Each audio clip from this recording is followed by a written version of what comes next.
Morning. It is a pleasure to be with you again this morning and to be given the opportunity to give you another lesson from God's Word. Um, I know in the past I've done some book analysis things. Decided to skip that this morning. Sorry. So if you're disappointed, come back next time. I'll do another one someday. But um, I got a bit of a topical study this morning, and it actually spawned from a conversation with Dana about a book that she's reading. I think it, I didn't actually read the book, but but, I believe the name is The Good Enough Job. And basically, the premise and the point that I'm bringing part is it talks about in this country how our identity has kind of been consumed by our work. And if you think about it, whenever you go like introduce yourself to somebody, you're like, "Hey, I'm a software developer." It's like, why why is that the first thing that like you should list off? Especially as Christians, it's like arguably should be the first thing you list off. But it does dominate our life, and the people that work like 9 to 5, it's a lot of your time and it consumes a lot of your life, and it can become the main priority and kind of just eclipse everything else that you have going on in your life. And so this morning, I want to talk a little bit about balancing work and rest, especially like the benefits of rest, especially now since I've had far less rest than I'm used to. Um, but even back when I was working out, which has been a while now, but the the importance was stressed on your rest days. Like you can't keep hitting the same muscle group day in day out because that you'll just break yourself down here. The rest days were important, and just as the rest days for that was important, the rest days in our lives are important as well. And the reason I think it's kind of difficult is this verse over in First Timothy chapter 5 and verse 8. There it says, "But if anyone does not provide for his own, and especially for those of his household, he has denied the faith and is worse than an unbeliever." And so we're obviously called to work. I'm not suggesting we don't work and you just like rest all the time, because I mean, that would be swell, right? But there is this call to provide, especially for your own household. So we do need to get out there and we do need to work. And so work is inevitability. It's going to happen. You have to work. But in this country, especially, it's kind of dominated our life, and it's crept in. And it used to be the idea was way back, I think 70s or something. The I don't. I'm trying to quote from the book, okay, that I didn't read, which is terrible. I don't know what I was thinking, but the idea was that as you started to make more money, you would actually work less so that you had more time to spend with your family, and you just kind of like would take the same money income. That's not how it works today. I don't know if you've been in the business world. Like as soon as you start making more, you want to get more. And then sometimes you're like, wait, I can work overtime, get a little extra, sign me up. And so people are working these like 60, 80 hour work weeks and just like killing themselves going at it. And I understand that like there's a lot of things in this world that you need to provide for your family for. And sometimes it requires a larger amount of time. That's fine, but make sure you're making time for rest. And so this morning, I want to look at God's example of rest. I want to look at Jesus' invitation of rest and how we can enter into God's rest, and then some practical steps to hopefully help us be more restful, hopefully. And so, starting with God's example, look back in Genesis chapter 2, verses 2 and 3. There it says, by the seventh day, God completed his work which he had done, and he rested on the seventh day from all his work which he had done. Then God blessed the seventh day and sanctified it, because on it he rested from all his work which God had created and made. So, obviously, we know the story of creation about how he created everything, and the last day he rested. And I think one thing we don't, maybe I didn't fully appreciate, God didn't really need to rest. That's not how like omnipotent, omniscience, that's not how it works. Like, it's not that he was like, man, that took it out of me. I better relax here. No, he didn't have to do that. So why did he have this rest day? Why did he kind of like bake it into life? Like, just why? And we look over in Exodus chapter 20, verses 8 through 10 says, "Remember the Sabbath day to keep it holy. For 6 days you shall labor and do all your work, but the seventh day is a Sabbath of the Lord your God. On it you shall not do any work, you or your son or your daughter, your male slave or your female slave, or your cattle or your resident who stays with you." So if you don't, this is part of the Ten Commandments. So like the people of Israel back then, they had 10 basic rules that kind of like started everything. The book of Leviticus goes into far more details and all the things. But in general, like there's like keep these 10 things for sure. The Sabbath is one of the ones that actually is explained a little more than other ones. It's kind of interesting. Um, but also it's included in like the short 10 lists. If you think about the 10 rules you had to follow, this day, this important day of like rest was in there. And I think this is also where the Jews kind of took it to the extreme because they're like, make sure you don't do it, your son, your daughter. They're like, listen off everything. It's like your cattle can't even do it. They're like, whoa, okay. So they put a lot of like guidelines and rigidity to it. They're like, you can't travel this far from your house in the day because otherwise that's considered work and you can't do this. And they took it to like this degree that God never intended. God was like, hey, you have a set time to work.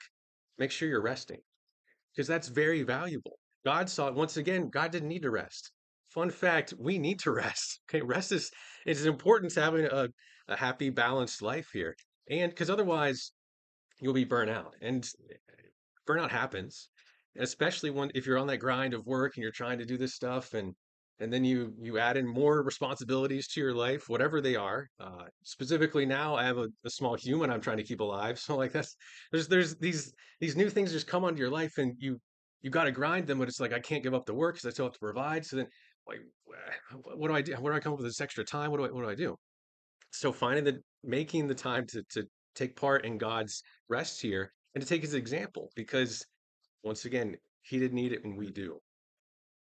And then so over in Mark chapter 2 and verse 27, it says, Jesus said to them, the Sabbath was made for man and not man for the Sabbath. And just kind of solidifying the fact that like God gave this was like a gift from him. This was like supposed to be something nice. And once again, the Jews kind of ruined it.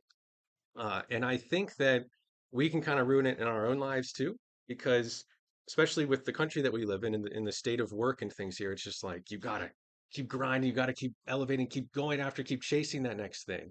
Um, Maybe that's not how everybody feels, but I definitely felt that pressure where it's just like you gotta keep going after, you gotta go after there, you gotta try to do that next best thing, get that next fancy car or house or gaming console, whatever gets you. It's like whatever that thing is that you're like, man, they have it. I wish I had it. It doesn't really fit my budget, but if I like just go a little harder here, just add a little more and take away from my rest. Don't do that. Just don't do that. It'll burn you out and it'll ruin you and cause you to seizure up maybe. I don't know. You could sorry, it's just he smiled at me. Okay, so I was it's like you can literally just run yourself ragged to the point of like I can't do it anymore. Like and it's not the way that you should go about life. So even God rested is the first point. Like even he took a day of rest, even though he didn't need it. And then it was one of the Ten Commandments. It was one of those short list of things that they were told to do. Once again, they go in far more detail later. But and then finally, they kind of missed the point. They lost the point. They lost the idea of this was supposed to be a gift because they put all these rules around it and these regulations and things that kind of spoiled the rest that God had kind of intended for us. So I just want to make sure that we kind of actually appreciate God's rest and apply it to our lives. And then we kind of fast forward a bit to the New Testament times here. Jesus comes into play. So Jesus' invitation of rest. If we look over in Matthew chapter 11, verses 28 to 30, it says, come to me, all who are weary and burdened, and I will give you rest. Take my yoke upon you and learn from me, for I am gentle and humble in heart, and you will find rest for your souls. For my yoke is comfortable and my burden is light. So Jesus offers this new option for us because he knows that people are going to be weary and burdened. And maybe I'm the only one, but I've certainly felt weary and burdened before. I certainly feel the pressure of just life in general and just a lot of stuff going on. It's like what do you do in those cases? You just like come to me. Take on my yoke here, take on what I have to offer. It will provide rest for your souls.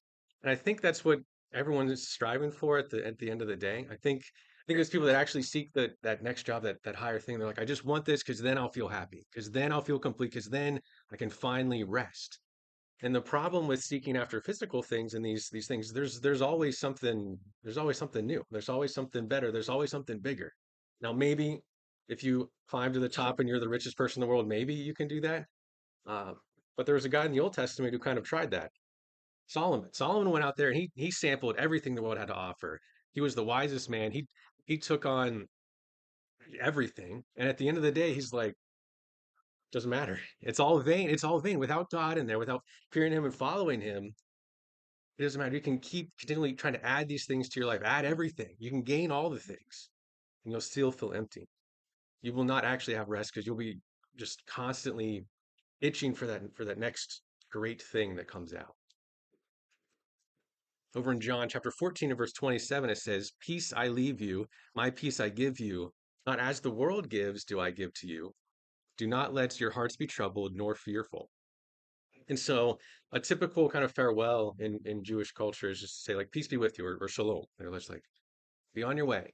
And Jesus is kind of like playing off of that when he's talking to his disciples. And this is soon after they found out that he was going to be betrayed. He's like, I know what's going to happen. He's like, I know I'm going to have to go away. And the disciples and apostles were obviously like, it doesn't feel good. I feel burdened. I feel not peaceful right now.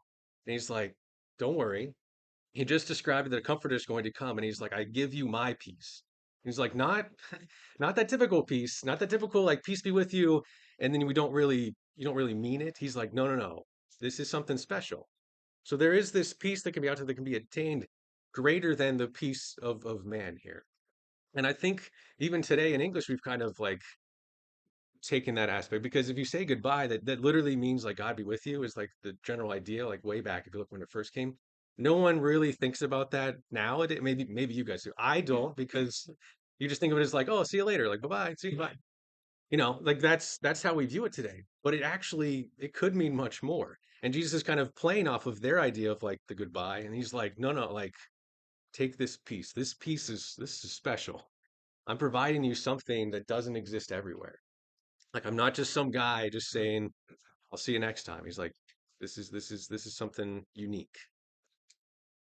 And then over in Philippians chapter 4, verses 6 and 7, it says, "Do not be anxious about anything, but in everything by prayer and pleading with thanksgiving, let your requests be made known to God, and the peace of God, which surpasses all comprehension, will guard your hearts and minds in Christ Jesus." With everything that's going on in our lives, everything, we need to present it to God, to let him, to make it known to God what's going on in our lives, because there's a lot of bad things that happen in our lives. There's a lot of hard things we have to do, and they can burden us.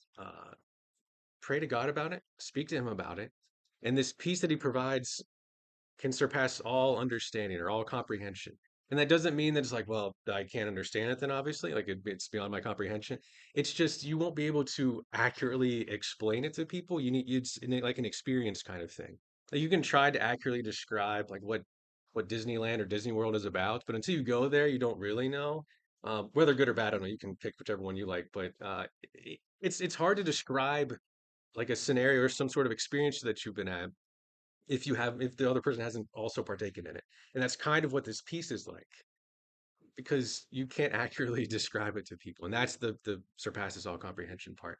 And that's the kind of peace that Jesus offers us and it is available for us, which is I think incredible and something that we should try to tap into if we can get to that point. And so in review here we should take up his yoke. His burden is light. It will provide rest for our souls. And then he offers peace that is out of this world, that is something that we cannot comprehend, that is something that not a common person, like I can't give you his peace, right? I can try to say like peace be with you from me, but that was like, okay, thanks, Jordan. I guess that was cool. But like it doesn't mean as much. Like Jesus is on a totally different level, provides something that's totally different than I can do. That's not anything part of this world. And it surpasses all understanding. It surpasses our just ability to describe it to people. But you need to go experience it.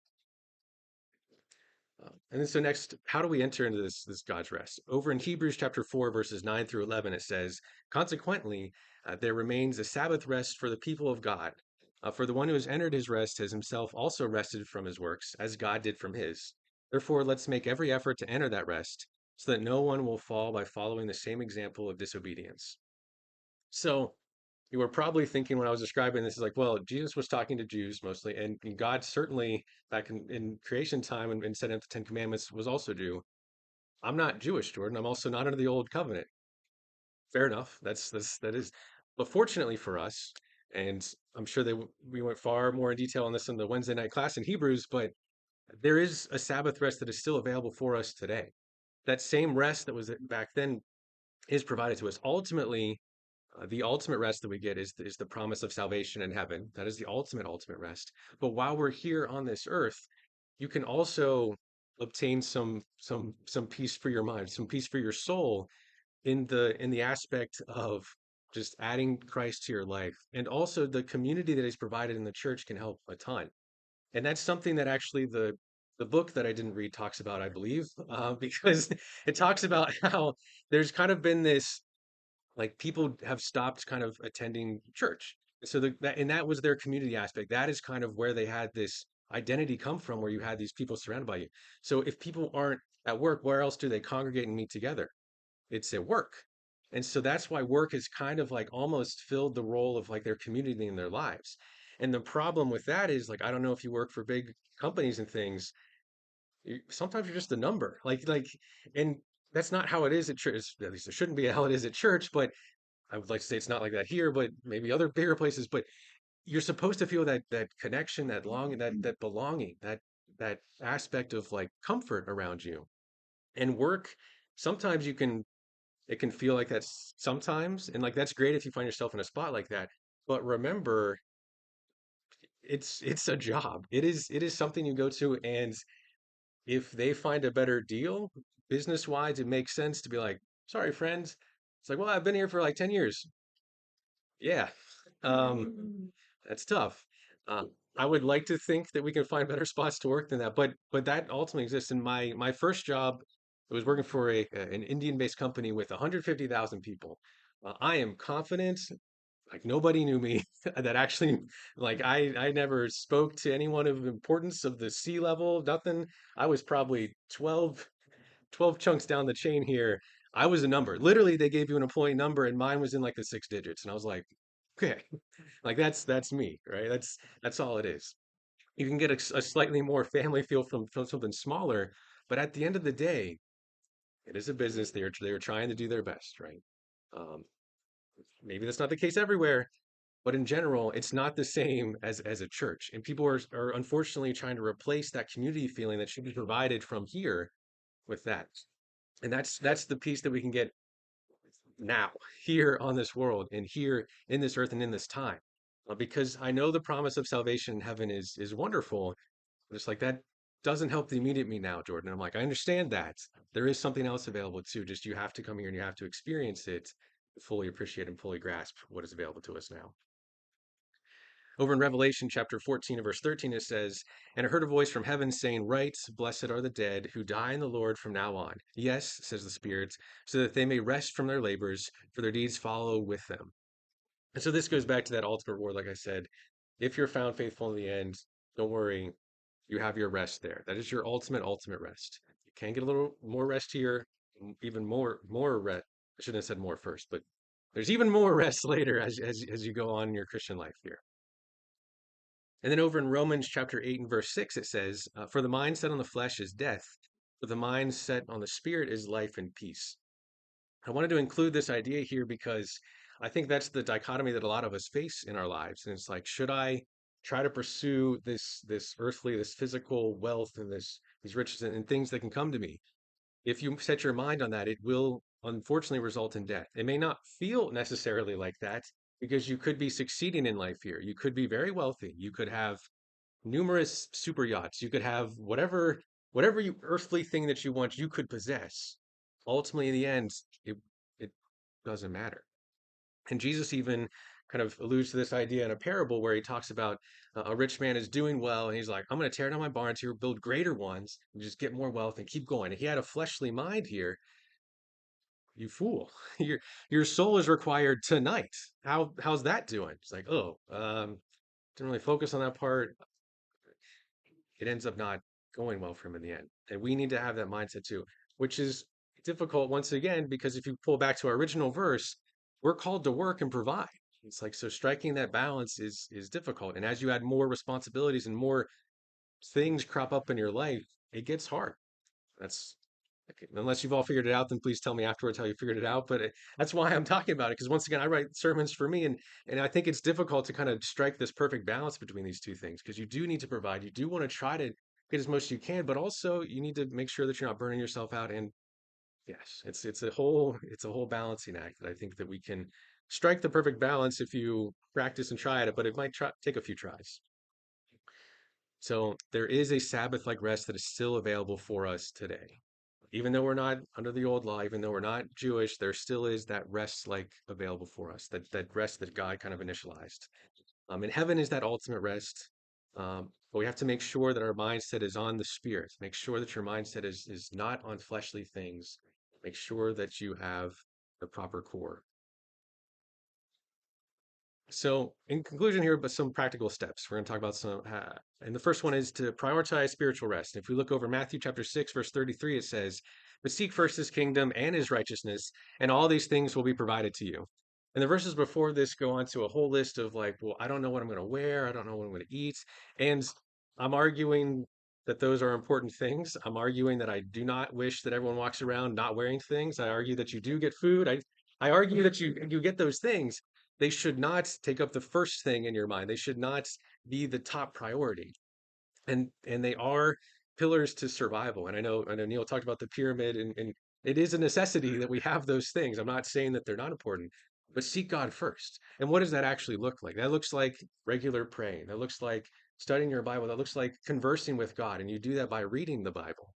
Okay, because it can't have a one-sided relationship. That doesn't work. If one person was the only one talking, what's going to happen? So if you that's what happens if you just constantly pray and be like, why aren't you telling me anything, God? It's like he is.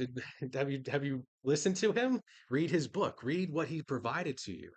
Make sure that you prioritize that though. And I know that's difficult because once again, you have a lot of things going on in your life. You're working, you're doing all these other important things that come up. Make sure that you prioritize the spiritual rest too, because once you read and kind of find comfort there, it will help you in your life. Another practical step is don't overburden yourself. Over in Acts chapter 6, verses 2 and 3, it says, "So the 12 summoned the congregation of the disciples and said, 'It is not desirable for us to neglect the word of God in order to serve tables. Instead, brothers and sisters, select from among you 7 men of good reputation, full of the spirit of wisdom, whom we may put in charge of this task.'" I think part of the reason that we feel so overwhelmed or work has kind of consumed us is because we sometimes don't trust other people to get the job done, or we don't trust them to do it to the this level of skill that we would think we would do it. And so we take on far more than we should, and we overburden ourselves here. And I wanted to take a look at this example because the apostles, people that were given miraculous spiritual gifts, were like, this is too much for us to handle.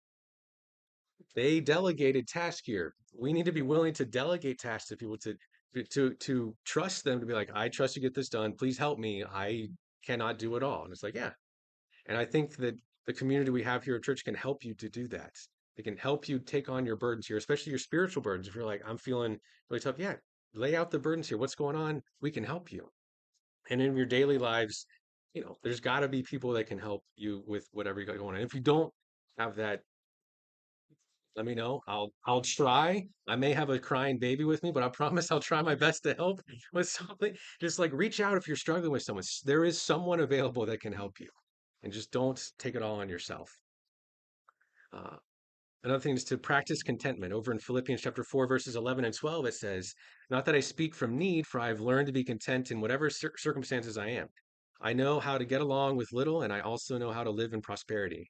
In any and every circumstance, I have learned the secret of being filled and going hungry, both of having abundance and suffering need." If you practice contentment in what your current situation is, you won't feel the as strong a desire to try to get more things, to try to acquire more things, to try to change your life situation if you are content with where you are right now. I don't, and contentment doesn't mean like a settling for anything. It's that peace that comes from just like I like what's going on in my life. God has provided me good things. The things I have in my life are good. They are good. And I know I harp on this a lot, but globally speaking, we're all pretty wealthy. We're all doing pretty well. We all have access to clean water. We all have access to like basic things that we take for granted. Don't take those for granted. Remember that like those are incredible gifts that you have been given. And so make sure that you can find contentment in your current situation because that'll leave you less stressed and make it easier for you to rest and be like, things are okay. You can kind of have that peace. And finally, remember the big picture. Over in 1 Timothy chapter 6, verses 6 and 7, it says, "But godliness actually is a means of great gain when accompanied by contentment. For we have brought nothing into the world, so we cannot take anything out of it either." And this kind of a shout back to Jesus' parable, but if your whole goal is to try to acquire things in this life, what's going to happen to them? You can't take them up with you. You can't build a giant pyramid and like use it in the afterlife or anything like people thought. You can't, it's not going to come with you. So make sure that you're prioritizing the right things. You remember the big picture. What matters is laying up treasures for yourself in heaven, laying up those things and prepping for your eternity here. And that's the important thing. And I think it's very easy to forget that because once again, life is busy, work is hard, but you need to provide and all these other things that are pressing against you, but make sure you remember the big picture. And so simple practical steps here, prioritize spiritual rest, don't overburden yourself, practice contentment, and remember the big picture. There are a ton of other things that you can talk about here, but these are the ones that I think resonate with me and I think can help you too. So in conclusion, balancing work and rest can be exhausting. It's difficult to strike that perfect thing, uh, but we can do it. And remember that God sanctified a day of rest. God, the creator of everything, the universe, was like, rest days are important. I'm going to take a rest day. You should too. And Jesus invites us to rest with him. He provides that same rest is available to us. And God's rest is still available for us today. So keep taking the practical steps to find that balance so that you can obtain the ultimate rest of heaven. That is the ultimate goal. You can have rest in this life too, but remember the big picture. Remember where the ultimate goal is, and remember to make sure that you put up treasures in heaven so that you have something prepared for you there. And don't get all caught up in all the difficult things going on in your lives today. So if you've been struggling with finding this perfect balance in your life, you've been working really hard or overstressed or overworked, and want to talk about it or want to find a way to find more rest, I would love to talk to about it, to pray to you with you about it. But if you haven't been added to his church, we would love to assist you with that too. If you have any needs this morning, please come forward as we stand and sing the invitation song.